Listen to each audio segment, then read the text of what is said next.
अस्सलाम वालेकुम, बिस्मिल्लाहिर्रहमानिर्रहीम। हम अब आज जो है हमने मीडियल साइड स्टार्ट की हुई है कि तो उसके अंदर आज जो हम करने लगे हैं वो होंगे टॉपिक्स ऑब्चुरेटर नर्व और ऑब्चुरेटर आर्टरी के। सबसे पहले हम ऑब्चुरेटर नर्व करेंगे। तो हमारे पास ऑब्चुरेटर नर्व जो है ना, ये हमारे पास मीडियल साइड ऑफ थाई जो है उसकी चीफ नर्व है। ठीक है, हमारे पास अब यहाँ पे मीडियल साइड को अंदर जितने भी मसल्स हैं ना, हमने अभी इससे पिछली वीडियो में मसल्स पढ़े हैं मीडियल साइड के, तो उसके अंदर हमारे पास सारों को हमने देखा था कि जो सारे थे उनके अंदर हमारे पास ऑब्चुरेटर नर्व ही सप्लाई करती है। तो it is the chief nerve of the medial compartment of the thigh. अब हम कोई भी नर्व पढ़ते हैं तो उसके अंदर हमें पता है कि हमने क्या क्या चीज़ें पढ़नी होती हैं। उसके अंदर हमें सबसे पहले उसके अंदर ना हमने उसके अंदर पढ़ना होता है ओरिजिन, उसका पढ़ना होता है। उसके बाद ओरिजिन के बाद हमें पता होना चाहिए कि उसकी ना स्टार्टिंग कहाँ से हो रही है, यानी उसकी बिगनिंग कहाँ हो रही है। फिर उसका हमें थोड़ा सा कोर्स पता होना चाहिए। कोर्स के बाद हमें ना उसके टर्मिनेशन पॉइंट पता होना चाहिए, और टर्मिनेशन पॉइंट के बाद हमें उसकी ना ब्रांचेस का पता होना चाहिए। तो ये 5 चीज़ें हम किसी भी नर्व की देखते हैं, और आर्टरी की भी इस तरह मिलती जुलती देखते हैं, वो हम बाद में बात करेंगे। तो अब ऑब्चुरेटर नर्व की हम बात करने लगे तो उसमें हमें सबसे पहले इसका ओरिजिन पता होना चाहिए। तो इसका हमारे पास ओरिजिन क्या है, हमारे पास कि हमने जब ब्रेक की ना वो पढ़ा था ना लंबर प्लेक्सस। तो हमारे पास लंबर प्लेक्सस के अंदर ना लंबर प्लेक्सस के जो L2 था, L3 था और L4 था, ठीक है, उनके जो हमारे पास ना एंटीरियर डिवीजन्स थी ना, उनकी ना हमारे पास ना तीनों की एंटीरियर डिवीजन्स भी थी और पोस्टीरियर डिवीजन्स भी थी। अब जो एंटीरियर डिवीजन्स थी ना वो हमें दे रही थी, क्या दे रही थी हमें, वो हमें दे रही थी ये ऑब्चुरेटर नर्व दे रही थी, और जो उसकी पोस्टीरियर डिवीजन्स थी वो हमें दे रही थी फेमोरल नर्व। ठीक है, फेमोरल नर्व हम फ्रंट ऑफ द थाई के अंदर पढ़ के आ चुके हुए हैं। अब हमारे पास यहाँ पे ऑब्चुरेटर नर्व हमारे पास हमने यहाँ पे पढ़नी है। तो अब हमें इसका सबसे पहले ओरिजिन पता चल गया कि हमारे पास क्या है, इसका ओरिजिन लंबर प्लेक्सस है इसका ओरिजिन। उसके बाद नेक्स्ट अब हमने अगली बात जो की है वो हमने ये करनी है कि ना ओरिजिन के बाद हमें अब इसका ना बिगनिंग, अब हमने ना ओरिजिन के अंदर ही बता देना है कि लंबर प्लेक्सस से तो निकलती है, तो लंबर प्लेक्सस के अंदर हमारे पास क्या क्या चीज़ें आ रही हैं। L2 L3 और L4 जो है ना उनकी एंटीरियर डिवीजन से हमारे पास निकल रही है। तो ये इसकी क्या होगी, हमारे पास नर्व के साथ साथ ना ओरिजिन के साथ साथ हमें ना इसकी बिगनिंग की बजाय इसकी रूट वैल्यू पता होनी चाहिए। ठीक है, तो इसकी रूट वैल्यू इंपॉर्टेंट होती है। तो इसकी रूट वैल्यू क्या है, L2 L3 और L4 के एंटीरियर डिवीजन। ये हमारे पास होगी बात। उसके बाद आना चाहिए हमारे पास ऑब्चुरेटर नर्व हमारे पास ये लंबर प्लेक्सस से ओरिजिनेट कर गई है। अब हमारे पास ना ये जो इसका प्रॉक्सिमल पार्ट है ना, ये हमारे यहाँ तक हमारे पास ना पेल्विस होता है बॉडी के अंदर। उसके बाद नीचे हमारे पास ना यहाँ से फिर हमारे पास थाई रीजन स्टार्ट हो जाती है। ठीक है, तो ना हमारे पास यहाँ से थाई रीजन स्टार्ट हो जाती है। तो अब हम क्या कहते हैं ना, यहीं पे हम इसको देखने लगे हैं। हाँ जी, तो अब हमने क्या कहते हैं इधर ना हमारे पास अब इसकी ना हमने ये देखा है कि यहाँ तक हमारे पास था पेल्विस आ रहा। ठीक है, यहाँ पे हमारे पास ऊपर पेल्विस था और उसके बाद हमारे पास नीचे थाई आती है। तो उन्होंने यही बात की है कि इसका जो प्रॉक्सिमल पार्ट होता है ना, ये जो हमारे पास है ये हमारे पास पेल्विस के अंदर ही होता है। उसके बाद फिर हमारे पास ना ये थाई के अंदर एंटर होता है, और थाई के अंदर एंटर किस तरह होता है, हमारे पास ऑब्चुरेटर कनाल जो होगी ना, हमारे पास यहीं पे थाई के स्टार्ट में ऑब्चुरेटर कनाल होगी। इस ऑब्चुरेटर कनाल के अंदर से पास करते हुए हमारे पास ये थाई के अंदर एंटर होगा। ठीक है, तो हमारे पास इसके हमने ना बिगनिंग की इसकी कोर्स की बात कर ली। हमारे पास ये पेल्विस में होता है और उसके बाद हमारे पास ऑब्चुरेटर कनाल से होते हुए ये एंटर हो जाता है थाई के अंदर। नेक्स्ट अब हम इसकी अगर बात करें तो हमारे पास नेक्स्ट क्या होगा कि ना जैसे ही हमारे पास ये थाई के अंदर एंटर होता है ना, तो ना ये हमारे पास ऑब्चुरेटर कनाल के अंदर ही, बल्कि थाई के अंदर एंटर होने से पहले ऑब्चुरेटर कनाल के अंदर ही ये डिवाइड हो जाता है एंटीरियर डिवीजन में और पोस्टीरियर डिवीजन में। ठीक है, एंटीरियर डिवीजन और पोस्टीरियर डिवीजन के अंदर ये डिवाइड हो जाता है। अब इसके एंटीरियर डिवीजन जो हैं वो क्या क्या चीज़ों को सप्लाई करती हैं और कहाँ कहाँ से गुजरती हैं, और इसके अलावा पोस्टीरियर डिवीजन वो हम देख रहे हैं। तो इसके अंदर हम ना एक साथ ही ब्रांचेस और कोर्स को देखेंगे। तो हमारे पास एंटीरियर डिवीजन के बारे में है कि हमारे पास ना एंटीरियर डिवीजन जो है वो नीचे सीधा आएगी। ठीक है, यूँ सीधा सीधा आती जाएगी, पासेस डाउनवर्ड्स इन, और सबसे पहले हमारे पास यहाँ पे ना मसल है ऑब्चुरेटर एक्सटर्नस। ठीक है, इसके फ्रंट से गुजरेगी। एक्चुअली हमारे पास जो है ऑब्चुरेटर इंटरनस को अगर हम सही से देखें ना कि वो है किस तरह का, तो हमारे पास ऑब्चुरेटर एक्सटर्नस मसल इस तरह करके होता है, यानी यूँ करके यहाँ पे पड़ा होता है। ठीक है, तो उससे यूँ होता है कि पोस्टीरियर डिवीजन जो है वो तो उसको ना पियर्स करती है, लेकिन हमारे पास जो एंटीरियर डिवीजन होती है ना वो उसके फ्रंट पे होती है। तो इसलिए हमारे पास ना हमने सबसे पहले इसके बारे में क्या बात की है कि हमारे पास ना ये एंटीरियर डिवीजन की बात करें कि passes downwards in front of the obturator externus. उसके बाद हमारे पास उन्होंने कहा है कि ना नेक्स्ट बात क्या, फिर ये हमारे पास ना नीचे आती जाती है और हमारे पास ना यहाँ पे पेक्टिनियस मसल है। तो ये पेक्टिनियस मसल, और इसके अलावा हमारे पास ना यहाँ पे एक और मसल है नीचे, एडक्टर लॉन्गस। ये सारे मसल्स हमने पीछे, इसीलिए पहले मैंने मीडियल साइड के मसल्स पढ़ाए हैं। उन मीडियल साइड के मसल्स में ये सारे मसल्स आ जाते होते हैं, एडक्टर लॉन्गस, ब्रेविस, मैग्नस, पेक्टिनियस, ऑब्चुरेटर एक्सटर्नस, ठीक है, ये सारे आ जाते होते हैं। तो यही इन्होंने यहाँ पे कहा है। अब हमारे पास इधर उन्होंने कहा है कि हमारे पास ये नीचे जाती जाती है और ना हमारे पास ना पेक्टिनियस और एडक्टर लॉन्गस के पीछे की तरफ होती है, ठीक है, बिहाइंड है ना, आगे की तरफ हमारे पास ये है, ठीक है, मसल्स हैं, और इसके पीछे से हमारे पास ये पास कर रही है। तो हमारे पास उन्होंने कहा है कि ना passes behind the pectineus and adductor minus and front of the adductor brevis, और यहाँ पीछे करके हमारे पास एडक्टर ब्रेविस है, तो इसके हमारे पास फ्रंट में होती है, ठीक है, क्योंकि हमारे पास हमने बॉडी को ये हम साइड से देख रहे हैं, तो हमारे पास आगे वाली जगह ये है, तो ये हमारे पास एंटीरियर डिवीजन है, पीछे वाली जगह तो ये पोस्टीरियर डिवीजन है। एंटीरियर डिवीजन को पहले की बात क्या है कि हमारे पास ये ऑब्चुरेटर एक्सटर्नस के बिल्कुल सामने होता है, ठीक है। उसके बाद अगली बात पेक्टिनियस और ना एडक्टर लॉन्गस के पीछे है, और उसका एडक्टर मैग्नस के फ्रंट पे है, ठीक है। तो हमारे पास ये बातें हो गई, और उसके बाद ये सप्लाई क्या करेगी, तो सिंपल सी बात है, जिनके दरमियान से गुजर गई उन सबको ही सप्लाई करेगी। किस तरह, हमारे पास अब यहाँ से गुजर रही है ना, तो हमारे पास ये इस पेक्टिनियस मसल को सप्लाई कर रही है, ठीक है। यहाँ पे इन्होंने पेक्टिनियस मसल को सप्लाई किया है। उसके बाद उन्होंने कहा यहाँ नीचे आ रही है, तो एडक्टर लॉन्गस को भी सप्लाई करेगी। उसके बाद तीसरा हमारे पास ना यहाँ पे ग्रेसिलस मसल भी होता है, ठीक है, हमने ग्रेसिलस मसल पढ़ा था, स्ट्रेट सा मसल होता है, उसको ग्रेसिलस मसल कहते हैं। तो उस ग्रेसिलस मसल को भी जाके ये क्या कहते हैं ना, सप्लाई देगी। इसके अलावा ये जो एडक्टर ब्रेविस है ना, ये हमारे पास इसको यहाँ से भी आती है, यहाँ से भी आती है, लेकिन ये इस तरह होता है कि अगर हमारे पास पोस्टीरियर डिवीजन सप्लाई नहीं करी तो एंटीरियर डिवीजन करेगी, और अगर हमारे पास ना एंटीरियर डिवीजन नहीं करेगी तो पोस्टीरियर डिवीजन करेगी, इस तरह करके इसकी सप्लाई होती है। तो हमारे पास इसकी ना, अब उन्होंने ब्रांचेस के बारे में यही कि एक ब्रांच इसकी सप्लाई किसको करिए, पेक्टिनियस एडक्टर लॉन्गस को, एक ग्रेसिलस को, और एक एडक्टर ब्रेविस को, ठीक हो गया। नेक्स्ट अब यहाँ से हमने अब ये कर लिया है ना, उसके बाद उन्होंने कहा है कि ना हमारे पास एक ब्रांच जाती है हिप जॉइंट को भी जाती है, ऊपर ऊपर ही हमारे पास ना थाई रीजन के अंदर हिप जॉइंट बनता है, हिप बोन और फीमर के दरमियान में। ठीक है, तो हमारे पास उन्होंने कहा एक ब्रांच इससे जाएगी हिप जॉइंट को, ठीक है। और उन्होंने कहा है कि ना नेक्स्ट हमारे पास ना, हमने जब ना पिछले चैप्टर के अंदर ना सब सार्टोरियल प्लेक्सस पढ़ा था ना, तो उसके अंदर भी हमने ना ओसीएस से याद रखा था कि उसके अंदर सब सार्टोरियल प्लेक्सस के अंदर तीन चीज़ें होती हैं। एस से हमारे पास बन रही थी सेफनस नर्व, सी से हमने देखा था medial cutaneous nerve of thigh थी, और ओ से हमने कहा था एंटीरियर डिवीजन ऑफ ऑब्चुरेटर नर्व। तो वही एंटीरियर डिवीजन ऑफ ऑब्चुरेटर नर्व जो है ना हमारे पास, वो सब सार्टोरियल प्लेक्सस में भी होती है। तो हमारे पास सब सार्टोरियल प्लेक्सस को भी एक ब्रांच मिलेगी।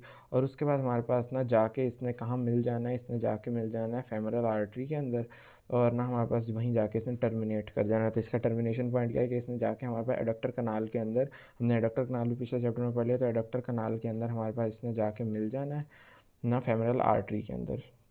तो ये हमारे पास ना यहाँ तक हमने इसकी पूरी एंटीरियर डिवीजन का कोर्स भी देख लिया और साथ साथ उसकी ब्रांचेस भी देख लिए हैं। नेक्स्ट अगर हम चलें अब, तो हमारे पास ऑब्चुरेटर नर्व के बाद हमारे पास आता है ऑब्चुरेटर नर्व की यानी एंटीरियर डिवीजन के बाद आता है हमारे पास इसकी पोस्टीरियर डिवीजन। सिंपल है, पोस्टीरियर डिवीजन उन्होंने कहा है कि हमारे पास ना थाई के अंदर आती है, और उसके बाद हमारे पास ना इस ऑब्चुरेटर एक्सटर्नस को ना ये पियर्स कर देती है, ठीक है। यहाँ पर ऑब्चुरेटर एक्सटर्नस हमने यहाँ पढ़ा हुआ था ना, तो उस ऑब्चुरेटर एक्सटर्नस को इसने पियर्स कर दिया। उसके बाद इसको पियर्स करने के बाद हमारे पास क्या करता है, ये फिर नीचे आती है और एडक्टर ब्रेविस के बिहाइंड चलती है, और उसके बाद फिर ना एडक्टर मैग्नस मसल इस तरफ जो है ना हमारे पास उसके सामने फ्रंट पे होती है। और उसके बाद हमारे पास फिर ये हमारे पास इन्हीं मसल्स को ही ब्रांचेस दे देती है, ठीक है। तो कोर्स भी बहुत ईजी है, ब्रांचेस भी बहुत ईजी है, इस डायग्राम से सब क्लियर हो रहा है। तो इसकी हमारे पास एक ब्रांच जो जा रही है वो हमारे पास जा रही है एडक्टर ना ब्रेविस को, तब जब हमारे पास एंटीरियर डिवीजन नहीं दे रही होगी। एक ब्रांच इसकी जा रही है हमारे पास ऑब्चुरेटर एक्सटर्नस को, और एक जा रही है हमारे पास एडक्टर मैग्नस को। उसके बाद हमारे पास ना ये हो गया है, तो अब हमारे पास ना एंड में हमारे पास ये एडक्टर कनाल वाला जो रीजन है ना, उन्होंने कहा यहाँ पे हमारे पास ना एक यहाँ पे ना एक जेनिकुलर ब्रांच भी देती होती है, जो कि आगे जाके एनास्टोमोस में, ये इतनी कोई इंपॉर्टेंट बात नहीं है। लेकिन अब जो इंपॉर्टेंट बात है वो ये है हमारे पास कि ये हमारे पास ना जो है ये एक्सटेंड करती है हमारे नी तक, और जाके हमारे पास ना ये नी जॉइंट को सप्लाई करती है, ठीक है। और नी जॉइंट पे कहाँ सप्लाई करते हैं, नी जॉइंट जब पढ़ेंगे तो उसके अंदर आप पढ़ेंगे कि उसका एक फाइब्रस कैप्सूल होता है, उसको करेगी। इसके अलावा उसके अंदर हमारे पास ना लिगामेंट्स होते हैं, 11 लिगामेंट्स होते हैं, उसमें से मोस्ट इंपॉर्टेंट ये क्रूशिएट लिगामेंट्स होते हैं। तो इन क्रूशिएट लिगामेंट्स को भी हमारे पास ना ये सप्लाई करेगी, ठीक है। तो हमारे पास ना इसकी हमने चार ना पढ़ ली चीज़ें, क्या ऑब्चुरेटर एक्सटर्नस को करेगी, एडक्टर ब्रेविस को, एडक्टर मैग्नस को, इसके अलावा नी जॉइंट को करेगी, जिसके अंदर हमारे पास ना ये क्रूशिएट लिगामेंट और कैप्सूल आ रहता है। इसके अलावा अगर एक्स्ट्रा में करना चाहें तो आपको ये भी होगा कि हमारे पास ना ये एक जेनिकुलर ब्रांच भी दे देती होती है एडक्टर कनाल में। तो ये हमारे पास ओवरऑल पूरी की पूरी ऑब्चुलेटर नर्व एंड हो गई है, ठीक है। उसके बाद हमारे पास ना ऑब्चुलेटर नर्व यहाँ पे हमारे पास एंड हो गई। यहाँ पे फिर मैंने उसको ना थोड़ा सा ना मैग्नीफाई करके और ज़्यादा अच्छे से करके बनाया है। अगर हम दोबारा से एक नज़र देखना चाहें तो हमारे पास यहाँ L2 L3 और L4 के एंटीरियर वेन से हमारे पास निकल के ऑब्चुलेटर नर्व आ गई पेल्विस में। वहाँ से हमारे पास ऑब्चुलेटर कनाल से निकल के हमारे पास दो में डिवाइड होगी, एंटीरियर डिवीजन और पोस्टीरियर डिवीजन। एंटीरियर डिवीजन से एक ऊपर हिप जॉइंट को चली गई, नीचे एक सब सार्टोरियल प्लेक्सस को चली गई और टर्मिनेट जाके फेमरल आर्टरी में कर दी। बीच में पेक्टिनियस और एडक्टर लॉन्गस के पीछे चल रही है, ये उन्हीं को सप्लाई कर रही है। एडक्टर ब्रेविस के आगे चल रही है और उसको भी सप्लाई कर रही है। फिर पोस्टीरियर डिवीजन में आ जाए तो वो हमारे पास ऑब्चुलेटर एक्सटर्नस जो है ना मतलब उसको पियर्स करके नीचे हमारे पास एडक्टर मैग्नस के ना हमारे पास ये एडक्टर ब्रेविस के पीछे और एडक्टर मैग्नस के फ्रंट पे चल रही है और नीचे ये नी जॉइंट तक जा रही है। नी जॉइंट को सप्लाई कर रही है, नी जॉइंट में क्रूशिएट लिगामेंट्स और कैप्सूल को कर रही है, एडक्टर मैग्नस को कर रही थी और ऊपर ऑब्चुलेटर एक्सटर्नस को। ये हमारे पूरी की पूरी ऑब्चुलेटर नर्व हो गई है, ठीक हो गया। उसके बाद यहाँ पे हमारे पास ना ये ऊपर वही डायग्राम को हमने ना एक और उसमें दिखाया हुआ है, यानी हमने नेट से उठाई हुई है कि वहाँ पे वही ऑब्चुलेटर कनाल के थ्रू ही हमारे पास नीचे जाके यहाँ से हमने इसकी एक एंटीरियर डिवीजन निकाल ली, एक पोस्टीरियर डिवीजन। एंटीरियर डिवीजन ने हमारे पास पहले हिप जॉइंट को सप्लाई किया, फिर पेक्टिनियस को किया है, एडक्टर ब्रेविस को भी किया है, ठीक है। उसके बाद एडक्टर लॉन्गस को भी किया है, ग्रेसिलस को भी किया है और नीचे जाके उन्होंने कहा हमारे पास ये medial side of the thigh को सप्लाई, वो क्यूटेनियस ब्रांच है वो नहीं करनी है आपने अभी। उसके बाद हमारे पास यहाँ पे इन्होंने कहा कि ऑब्चुलेटर एक्सटर्नस को कर रही है और ब्रेविस को कर रही है, मैग्नस को कर रही है और नीचे ये जाके एक ट्विग हमारे पास ना नी जॉइंट तक जा रही है, ठीक है। तो इसका origin branch of lumbar plexus थी, root value L2 L3 L4 के एंटीरियर डिवीजन थी, ठीक है। प्रॉक्सिमल पार्ट इसका पेल्विस के अंदर लाया करता था और थाई के अंदर एंटर होती थी ऑब्चुलेटर कनाल से, ठीक है। तो ये सारी चीज़ें हमारे पास ऑब्चुलेटर नर्व पूरी एंड होगी। इसके बाद हमारे पास आती है एक्सेसरी ऑब्चुलेटर नर्व। जो एक्सेसरी ऑब्चुलेटर नर्व है ना ये ना बहुत सिंपल सी है एक्सेसरी ऑब्चुलेटर नर्व, ठीक है। इसके अंदर हमारे पास क्या होता है, ये जो हमारे पास ना एक्सेसरी ऑब्चुलेटर नर्व है ना ये ना है छोटी सी, ठीक है, लेकिन हमारे पास ये है इम्पोर्टेंट। ये हमसे ना पूछ लेते होते हैं वाइवा के अंदर भी कि एक्सेसरी ऑब्चुलेटर नर्व क्या होती है। तो ये तो एक्सेसरी ऑब्चुलेटर नर्व ना ये सारों में नहीं होती हमारे पास ना, ये ना सिर्फ और सिर्फ टोटल जो 30% लोग होते हैं ना ये उनके अंदर होती है, बाकी 70% के अंदर ये एब्सेंट होती है। तो हमारे पास जो लंबर प्लेक्सस था ना उसके अंदर जो हमारे पास L3 था और ना हमारे पास L4, उससे हमारे पास ना उसकी हमारे पास जो एंटीरियर डिवीजन्स थी उससे हमारे पास एक नर्व निकली है, उसको हमने नाम दे दिया है उस एक्सेसरी ऑब्चुलेटर नर्व का, ठीक है। एक्सेसरी ऑब्चुलेटर नर्व उन्होंने कहा है। अब हमारे पास ना उन्होंने कहा यहाँ पे हमारे पास ना जा रही है, अब थाई के अंदर ये एंटर तो हो चुकी है, नीचे डिसेंड कर रही है और हमारे पास ना यहाँ पे एक मसल पड़ा हुआ है श्वास मेजर मसल, ठीक है। ये श्वास मेजर मसल ना हमारे पास ऊपर एब्डोमेन से आ रहा होता है और ये हमारे पास श्वास मेजर मसल एब्डोमेन से आ रहा है और यहीं पे ये पड़ा हुआ है। इसका हमारे पास ये जो राइट साइड आपको पता है हमेशा मीडियल साइड होती है, लेफ्ट साइड लेटरल होती है जब सामने से देख रहे हैं हम बॉडी को, राइट साइड की बॉडी को जो हम मोस्टली बुक्स में इसी तरह देखते हैं। तो हमारे पास इधर से है तो इसका हमारे पास ये जो होगा ना ये हमारे पास इसका मीडियल बॉर्डर हो जाएगा। तो उन्होंने कहा हमारे पास ये डिसेंड करती है along the medial border of the श्वास मेजर। उसके बाद हमारे पास ना superior ramus of the pubis आता है बिहाइंड द पेक्टिनियस, हमारे पास यहाँ नीचे ही करके ना हमारे पास यहाँ पे पेक्टिनियस मसल आता है और इधर हमारे पास ना प्यूबिस का सुपीरियर रेमस होता है, ठीक है। ये हमारे पास प्यूबिस का सुपीरियर रेमस होता है और यहाँ पे हमारे पास ना पेक्टिनियस मसल, तो इसके दरमियान में हमारे पास ना ये क्रॉस करती है और नीचे जाके हमारे पास ये टर्मिनेट कर जाती है और 3 ब्रांचेस दे देती है, ठीक है। तो हमारे पास 3 ब्रांचेस दे देती है, एक जाती है पेक्टिनियस को, ठीक हो गया। दूसरी हमारे पास ना यहाँ पे करके हमारे पास ना हिप जॉइंट बन रहा होता है एसिटाबुलम और फीमर का, उसके पास जाती है, ठीक है। और तीसरी उन्होंने कहा है कि हमारे पास ना कोरिलेट कर जाती है ऑब्चुलेटर नर्व से। हमारे पास यहाँ पे जो ऑब्चुलेटर नर्व एक आ रही है ना जो हम पहले पढ़ चुके हैं, तो उस ऑब्चुलेटर नर्व से क्या कहते हैं जाके ये जुड़ जाती है, ठीक हो गया। तो हमारे पास अब टोटल के अंदर ये बात हो गई। हमारे पास क्या इस बहुत इजी सा था कि हमारे पास एक्सेसरी ऑब्चुलेटर नर्व जो है 30% सब्जेक्ट्स के अंदर प्रेजेंट होती है, लंबर प्लेक्सस से निकलती है L3 L4 का ना एंटीरियर डिवीजन से, कोर्स इसका है हमारे पास डिसेंड करती है हमारे पास मीडियल बॉर्डर ऑफ द श्वास मेजर के साथ, फिर क्रॉस करती है superior ramus of the pubis को। ये हिप बोन का पार्ट होता है प्यूबिस, एंटीरो इन्फीरियर पार्ट। उसका जो हमारे पास दो रेमस होते हैं, एक ऊपर वाला रेमस स्टेम को कहते हैं, ठीक है, या पिलर को कह देते हैं। तो हमारे पास ना वो दो रेमस होते हैं, एक सुपीरियर और एक इन्फीरियर। तो उसमें सुपीरियर रेमस को ना हमारे पास, और उसके बाद ना पेक्टीनियस के पीछे से क्रॉस करके और टर्मिनेट करके 3 ब्रांचेज देती है। एक पेक्टीनियस को जाती है, एक हिप जॉइंट को, और एक कम्युनिकेट कर लेती है ऑब्चुलेटर नर्व से। उसकी भी कौन सी एंटीरियर डिवीजन से। लेकिन हमारे पास कभी कभार ये एक्सेसरी ऑब्चुलेटर नर्व ना बहुत छोटी होती है, और इतनी छोटी होती है इसलिए हमारे पास ये सिर्फ और सिर्फ पेक्टीनियस को सप्लाई करती है। ठीक हो गया, तो हमारे पास ये ऑब्चुलेटर एक्सेसरी नर्व भी हो गई। अब तीसरा हमारे पास जो इसका आज का टॉपिक है वो हमारे पास है कि इसका ऑब्चुलेटर आर्टरी। ऑब्चुलेटर आर्टरी हमारे पास क्या है, ये वाला टॉपिक। तो हमारे पास ना पहले तो आपको मेन बातें बताना चाहिए कि हमारे पास ना ऊपर से हमारे पास ना लोअर लिम्ब से पहले ना ऊपर से हमारे पास आ रही होती है कॉमन इलियक आर्टरी।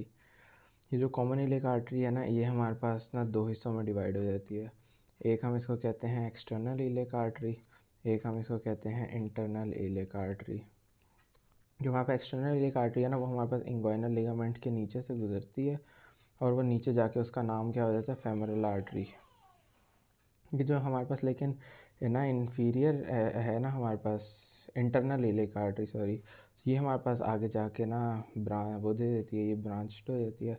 और उसके बाद हमारे पास इसकी जो एंटीरियर डिवीजन और पोस्टीरियर डिवीजन फिर हमारे पास ना आगे जाके बनाती हैं क्या, इसमें से हमारे पास ना इसकी ब्रांच जो होती है वो हमारे पास बनाती है ऑब्चुलेटर आर्टरी। ठीक है, तो हमारे पास अब ऑब्चुलेटर आर्टरी किसकी ब्रांच है, इंटरनल इलियक आर्टरी की।